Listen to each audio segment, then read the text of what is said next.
Qala Rasulullah sallallahu alaihi wasallam, inna rajula, sesungguhnya lelaki, la ya'malu, pasti akan beramal dengan amalan ahli syurga, fima yabdu linnas.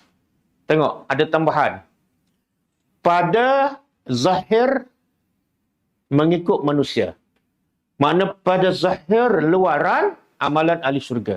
Makna hatinya tak ikhlas. Nampak? Wahwa min ahli nar. Dia sebenar ahli neraka. Tapi kenapa dia beramal dengan amal ahli syurga? Kerana manusia.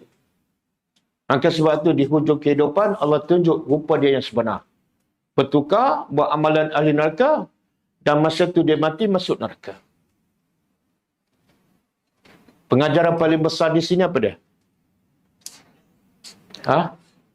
Pengajaran paling besar. Bila kita beribadat, fokus pada hati.